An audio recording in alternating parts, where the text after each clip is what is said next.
What is going on, guys? Joe Moto here. Andito tayo ngayon sa Thailand para masubukan ng mga bagong motor ng Triumph. This, my friend, ang bagong Scrambler 400X. Bagong 400cc platform ng Triumph. Kaya tara, subukan na natin ang Scrambler dito sa Thailand.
Bago ang lahat, we would like to thank Triumph Motorcycle Philippines and of course AutoHub Group para masubukan ang mga bagong motor ng Triumph dito sa Thailand. As of now, meron silang 7 dealership sa Pilipinas para makita nyo personal ang mga naggaganda ang mga motor na to. Dalawang variant to, isang Speed 400 na ginawa for the city, pang tambay o pang long ride as well. At itong Scrambler 400X na pwede nyo gamitin sa mga light off-roading. Gumagamit ng 398cc displacement. Ulitin ko, wag po kayo mag-alala dahil expressway legal po to sa Pilipinas. It's a liquid-cooled, 4-valve, 6-speed, single-cylinder, double overhead cam na may 40 horsepower at 8,000 RPM and 38 Nm of torque at 6,500 RPM. Fuel injected na may tank capacity na 13 liters, may bigat na 179 kilograms, mas mabigat ng 9 kilograms kumpara sa Speed 400 at mabibili nyo for an SRP of 339,000 pesos. Ang tanong, worth it ba ang motor na to para sa presyo niya? Dahil nasa modern classic bike tayo, meron tayong round LED headlight pero dito sa Scrambler meron kayong guard para sa headlight nyo. Hindi nyo na kailangan pang bumili ng mga aftermarket at kung ano-ano pa. By default, meron na kayo nito. May galit na mata dito. Actually, ito yung nagsisilbing daytime running light nyo. Sa ibang motor kasi kapag in-start natin yung makina, automatic bubukas yung low beam. Pero dito may switch pa siya. Actually, kapag nakababa to, naka-on lang yung daytime running light. Pag pinindot nyo to, dun lang mag-engage yung low beam nyo. At kapag inangat nyo naman to, ito yung high beam nya. At LED turning light. Signature tank ng Triumph na katulad na meron sa mga Speed Twin. Mas maliit lang to. Pero dito sa Scrambler, meron na kayong rubber para sa mga tuhod nyo with Triumph logo as well. Fuel tank up na inusog nila sa may bandang kanan. Kapag magpapagas kayo, slide nyo lang to. Ayan o. Cool, no? Pag na-traffic kayo, ikot-ikot nyo lang to para malibang yung oras nyo. Sabi dito, kapag hindi ka pa nakapag-subscribe, mamalasin ka ng 3 araw. Tubular steel frame na makapal. Mayroon tong black powder coated case with round Triumph logo dito sa bandang kaliwa. Meron din tayong number plate dito sa bandang kaliwa ng bike with Scrambler 400X logo. Sa Speed 400 kasi wala nito. Dito naman sa kabila, meron kayong black fairing na may screen dito sa baba at Scrambler 400X patch in silver as well. TR series ang tawag nila sa mga 400cc na nilabas ng Triumph. So yun yung term na nilagay sa kanya. At kung mapapansin nyo yung footrest, makapal-kapal to. Hindi tulad ng Speed 400 na manipis lang. Pwede nyo bang tanggalin to? I think pwede nyo tanggalin to. Para kung sakaling gusto natin tumayo while riding, maganda yung grip ng sapatos natin dito. At kung mapapansin nyo rin yung brake pedal dito sa kabila, makapal-kapal din. Ginawa to in India, by the way, designed in UK. Pero as you can see, premium pa rin ang pagkakakulma sa kanya eh. Tulad na lang nitong nakasalpak dito sa headers. Trademark na to ng Triumph eh. Makapal na pipe and then catalytic. Bread box dito sa gitna. Mainit ba? Ay, hindi naman. Muffler na ganito ang itsura. Dual exit muffler to, hindi katulad ng Speed 400 na medyo makapal. Ayan, mapapansin nyo dito. kung magpapalit kayo ng muffler, madali lang naman baklasin to, slip-on lang to. Pero kung sakali naman na magtatanggal kayo ng bread box, kung magpapakat ba kayo, pwede nyo namang ikat to, tong part na to, sabay diretso ng piping. Main seat na hindi ganun kalaki yan, hindi rin naman ganun kaliit. Para sa akin, saktuhan lang yung laki niya na may white stitching sa gilid at may maliit na pillion seat. Dito sa Scrambler, naka 2 pieces seat kayo, hindi katulad ng Speed 400 na naka single seat lang, with Triumph logo as well sa likod at grab rail para sa mga backride nyo. May extra fender kayo sa likod na napakadumi. Pasensya na dahil ginamit nila to. At eleganteng LED taillight. Kung mapapansin nyo yung gauge, meron tayong analog speedometer display sa may bandang kaliwa at rectangular digital display naman sa may bandang kanan. Sa LCD display, makikita natin yung mga basic information tulad ng gear indicator, tachometer at ibang information sa upper right. Tulad na lang nito, for example, EN off. Ibig sabihin niya naka-engage yung kill switch nyo. Pag pindot nyo to, mawawala yan, mapupunta kayo sa mga ibang formation. At kung makikita nyo sa baba, nakasulat dito side stand dahil nakababa yung side stand natin. Traction on. Yes, nakabukas po yung traction control natin. Ang kagandahan sa Scrambler 400, pwede mong patayin yung traction control. Trip 1, trip 2, current fuel consumption, at ayun, average fuel consumption. Sa lower right, makikita natin yung clock at fuel indicator. Both Speed 400 at Scrambler, mayroong charging port. Meron kayong rubber cover at Type-C yung charging port niya. Yun nga lang, malambot kasi tong cover na to, madali siyang mabuksan. So kapag naglinis kayo ng motor o kapag naulan, ingatan nyo to na wag mabuksan kasi malilintikan kayo. Handlebar natin mas mataas kumpara sa Speed 400 at meron kayo nito to the right handlebar. Mayroon tayong kill switch in color red, hazard switch na nasa kanan, at ignition. Material na ginamit na plastic para sa mga switches, medyo tinipid siya dito sa part na to. Grips natin, medyo matigas siya. Makapal na brake lever pero hindi po adjustable. At meron tayong handguard dito sa Scrambler 400. Round mirrors na may makapal na stem. Nice. At sa kaliwa naman, makikita natin ang mga ilang-ilang gray button tulad nitong low beam, passing light, and high switch natin. Itong button na to para sa display natin. Turning switch at busina. Big piston upside down fork in gold. 150mm travel. Mas mahaba ng 10mm compared to Speed 400. Mas extend yung fender ng Scrambler. At mas malaking disc brake na may 320mm. Mas malaki yung disc niya sa harap para mas effective ang braking performance natin sa lahat ng road conditions. May Brembo calipers as well with ABS. By default, meron din po tayong radiator guard, which is nice. Hindi nyo na kailangan bumili ng mga aftermarket. Kasama na to sa Scrambler. Kasama na to sa additional 40,000 na babayaran nyo. Add skid plate na plastic. Kasi andito yung coolant nyo eh. Gas monoshock suspension sa likod na adjustable ang preload at mas mahabang swing arm. Single piston by Brembo caliper sa likod at may 230mm disc equipped with ABS as well para safe tayo sa daan. 17 inches alloy wheel dito sa likod na ginamitan nila ng dual sport Metzeler Caro Street na may stock size na 140 by 80. Pero sa harap, ito malaki-laki yung gulong nyo dito. 19 inches alloy wheel na may stock size na 100 by 90. Kung bubuksan natin yung bike, andito yung susian niya sa bandang kaliwa. Ang haba ng susi nito, tsaka nipis. Yeah, yun! Yes! So natatanggal po yung pillion seat. Yung main seat natin, mahirap-hirap to dahil kailangan nyo ng extra tools na Allen wrench para mabuksan to. Na hindi natin gagawin ngayon kasi hassle. Pero ito, may lalagay nyo dito, wala. Fuse and battery na nasa main seat para ma-access nyo. Yun lang naman yung makikita nyo dito. Maganda yung pagkaka-organize ng mga wirings at mga socket dito sa Scrambler 400. Ano to? Nakatanggal? Hindi ba dapat nakapasok to? Siguro nahugot pang tanggal natin ng upuan. Ewan ko. Yan. Para hindi siya mabasa. I don't know with you guys, pero excited na ako para sa unang upo. Kaya tara.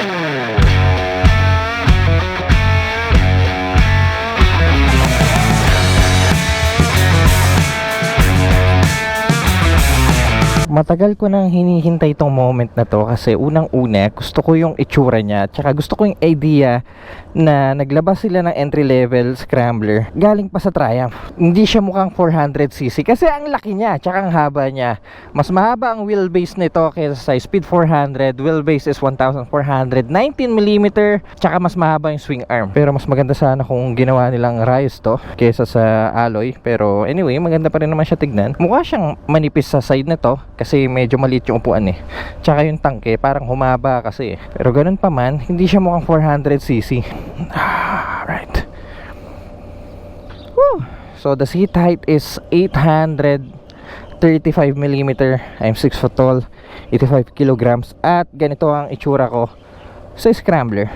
Anong masasabi nyo? Tiptoe ako actually para sa isang 6-footer, which is preferred ko kasi mas bagay sa height ko. So isa yun sa mga malaking bagay na kailangan nyong malaman kung kukuha kayo nito. Gusto ko itsura ng cockpit natin, especially itong part na to. May handguard tayo dahil nasa Scrambler tayo.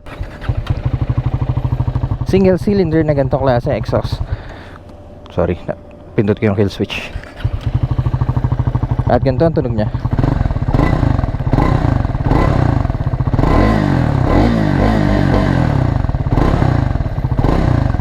Hindi siya tunog na latang single cylinder. Medyo mabisi eh. Nasa espaltong daan tayo, so traction on. Pwedeng patayin ang traction dito sa Scrambler. At kung gagawin nyo yan, automatic patay din yung ABS nyo. So sabay yun, yung traction and ABS. Ganda ng pula oh, na Scrambler. Switch bike to, kanina gamit natin speed, tapos Scrambler naman gagamitin natin. Ang taas ng upuan nito. Alright. Teka, tumatayo sila, gaya natin. What? Tsaka kapag tumatayo ka, dun yung confident mo sa grip ng tank mo kasi may rubber siya. Okay. Alright, so ergonomic of the bike. Ang taas ng seat height ng motor na to. Tsaka ang taas ng view natin eh. Sobrang upright natin sa motor na to. Mas upright pa sa speed actually, dahil yung handlebar nya, as you can see, mataas-taas siya. Medyo matigas yung foam na meron dito sa Scrambler. Spacing ng kamay natin eh saktong-sakto lang. Dahil may handguard tayo, walang masyadong hangin na natama sa gloves natin. Wow, sarap. Woo! Sarap tumayo. Skaday. Relax yun. Yung footrest natin ay makapal, so kapag natayo tayo ay komportable pa rin.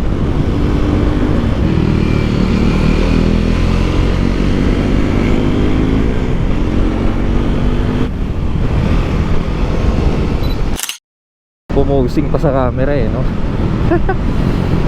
Nakakatakot talaga kapag may kasalubong ka. Pakiramdam ko nasa maling lane ako. Makapit yung gulong niya kahit naka dual sport tire tayo. Ito yung bike na goods pang walwalan eh.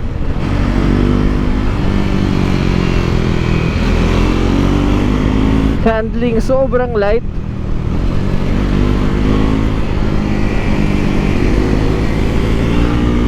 Salamat din sa torque assist dahil doon malambot yung clutch lever natin, malambot yung gearing natin, at andun ulit yung peace of mind mo na hindi maglalakap yung gulong sa likod once na nag-downshift kayo in high RPM.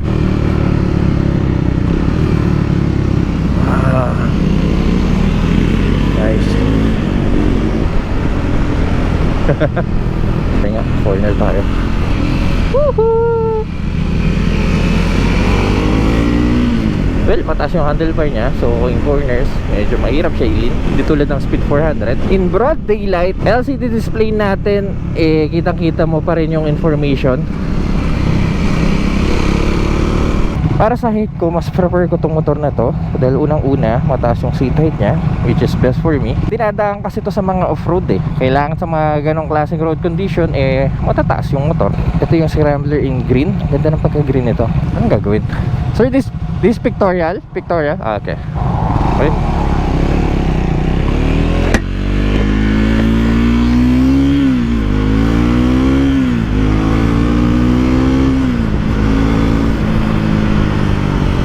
Teka pa, galing na ako dito.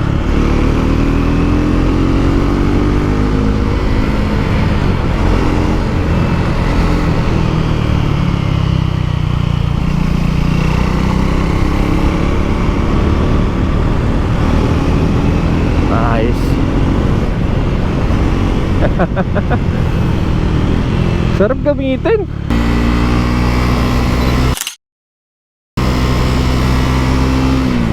Dude, sobrang Sarap sa feeling ng bike na to. Ganitong klaseng bike sa napakagandang lugar. Braking natin, may onting delay sa dulo. Ayan o. So yun. Yeah. Foot brake. Mag-skid ba tayo? Hindi. Dahil naka dual sport tire tayo, iniisip ko na mag-skid tayo ng kahit onti lang. Dahil sa ABS, huminto tayo agad. Ganitong klaseng braking system best perform kapag sabay yung ginagamit.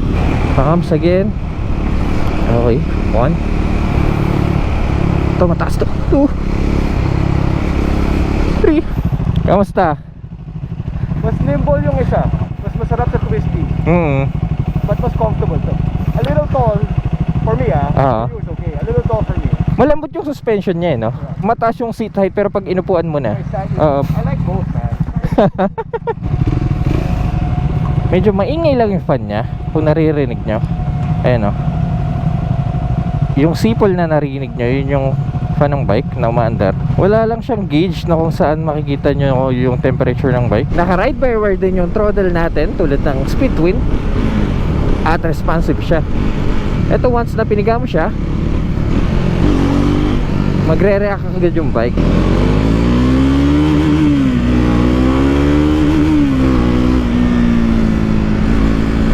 Masyado na maiksi yung gearing natin. 8,000 RPM, kailangan mo na mag-shift. 400cc siya pero power niya in low RPM, almost middleweight na eh. Gusto ko talaga yung pakiramdam ng mga levers natin. Ang kapal kasi, mga tropa natin nakasama ngayon from Taiwan, matatangkad to mga to eh. Bagay pa rin eh, diba? Tsaka makapal tignan yung gulong. Nasa 4 gear tayo, 5,000 RPM. Pero may power pa rin. At 6 speed to. Hindi ito yung ibang scrambler na hanggang 5 speed lang. Dahil naka single cylinder lang ang Scrambler 400. Expect andun yung vibration in high RPM. Mararamdaman mo siya sa handlebar well, sa foot peg. Andun ng bahagya. May rubber din kasi to, so ay paano na-absorb niya yung vibration. Pero ganun pa man, tolerable naman yung vibration niya. Hindi siya yung tipo na nakakapagod. Uy! Nangangalay kayo, tayo lang kayo. Ganyan lang. Komportable rin ang mga backrate nyo. Manipis yung upuan ng pillion seat, pero ganun pa man dahil sa matatabang layer ng leather nya, eh komportable ito sa mga puwet ng backrate nya.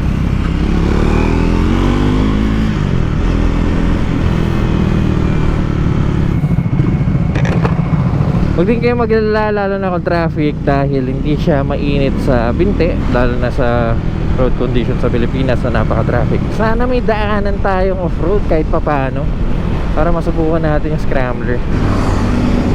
Tropa na naman. Nangugulat to si tropa, kanina pa to eh. Tayo ulit.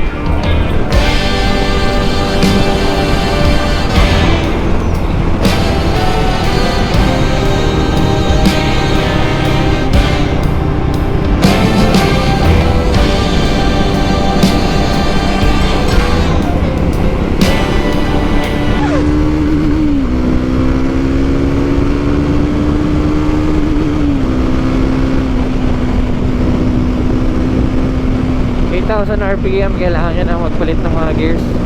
Pero ganun pa man, mabilis yung bike.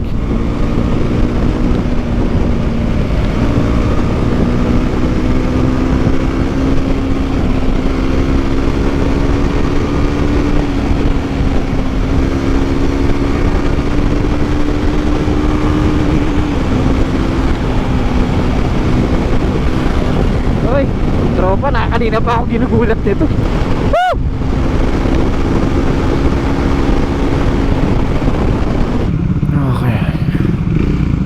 Mix riding mode, open road. Pumalo tayo ng 25 km per liter. Typical fuel consumption ng isang 400cc. Tipid pa nga yung compared to other 400cc. Kung ako tatanungin nyo, speed or scrambler, well, depende. Pareha silang maganda. Ako personally, mas gusto ko to kasi unang-una, mataas yung seat height, bagay sa height ko. And mas prefer ko kasi yung mga bike na kahit pa paano may dadaan ko off-road, hindi lang for the city at sa mga espalto. Yung vibration, given na dahil single cylinder to. Pero ganun pa man, let me know what you guys think. Kung worth it ba ang additional, sabihin natin 40,000? I felt like the Speed 400 is more nimble. It's easier to turn.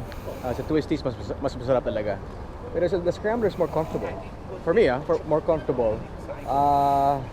I did feel I could go quicker on the Speed 400. I think nag-max out ako dito mga 140. Hindi ko alam anong speed limit dito sa Thailand pero siguro kasi yung bigger wheel mas mabigat, 9 kilo. So, yeah, I mean I felt I could push the Speed 400 more. The Scrambler, kita naman natin, diba? Sa mga speed bumps, you don't need to stop, you just need to stand up, okay na eh. Do you want something that's pwede pang, back roads, hindi naman pwede pang trail masyado, but light trail, trail pwede siguro. Or do you want yung mga twisties? So do you want Tanay or Marilake?